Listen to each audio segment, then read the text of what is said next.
Hi everyone. Um, the penultimate session for the course is sustainability in the community. We've talked about the workplace, we've talked about the marketplace, and we've talked about the natural environment.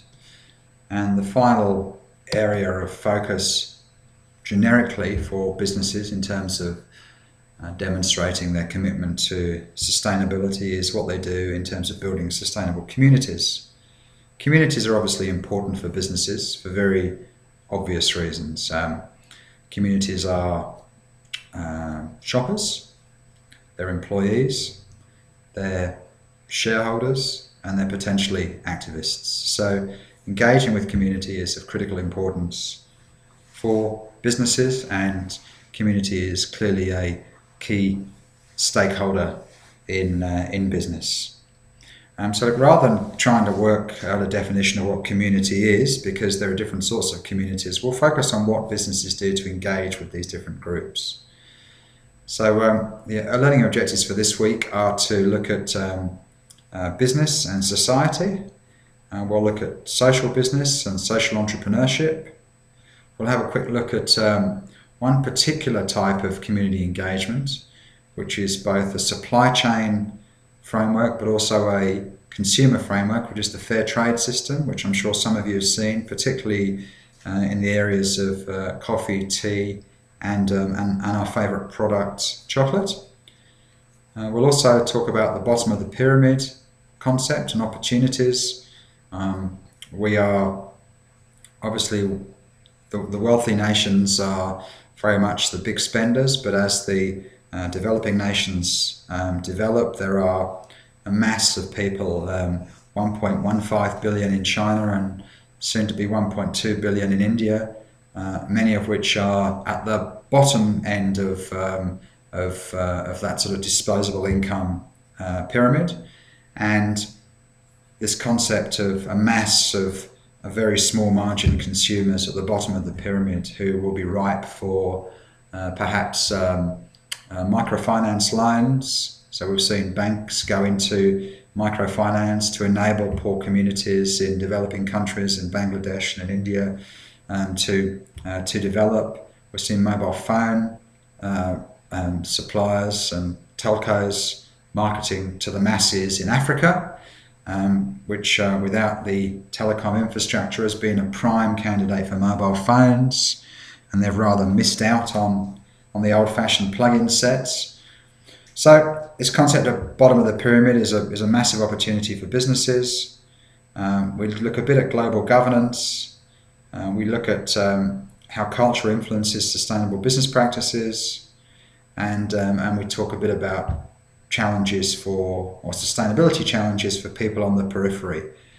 It's very difficult sometimes for communities to think about the long term when they're just struggling to survive in the short term.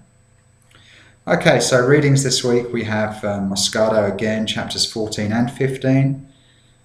We look at an article about a bakery in the US that is engaging with disadvantaged people and employing them and yet making a profit.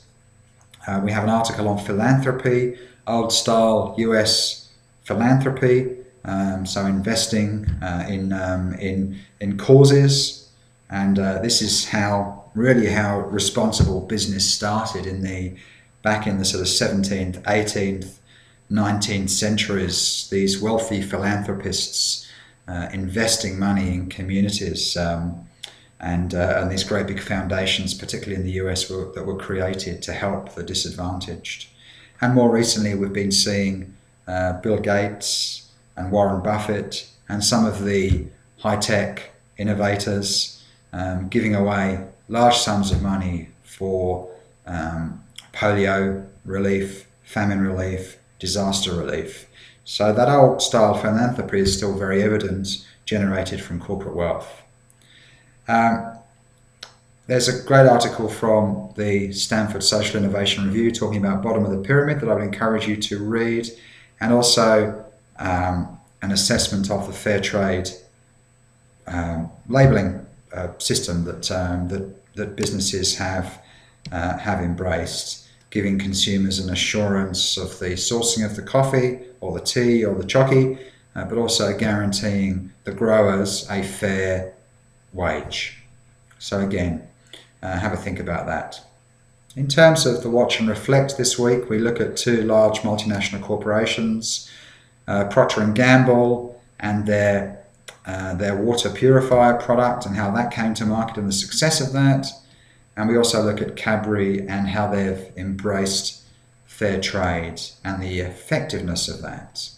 And I ask in your learning journal for you to have a bit of a think about those two programs.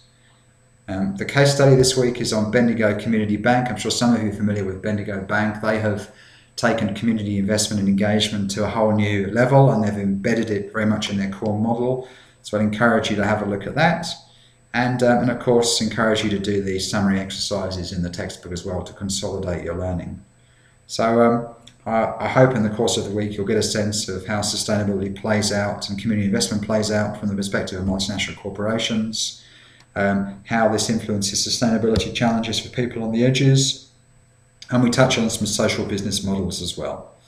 So yeah, I look forward to seeing you for the last session next time.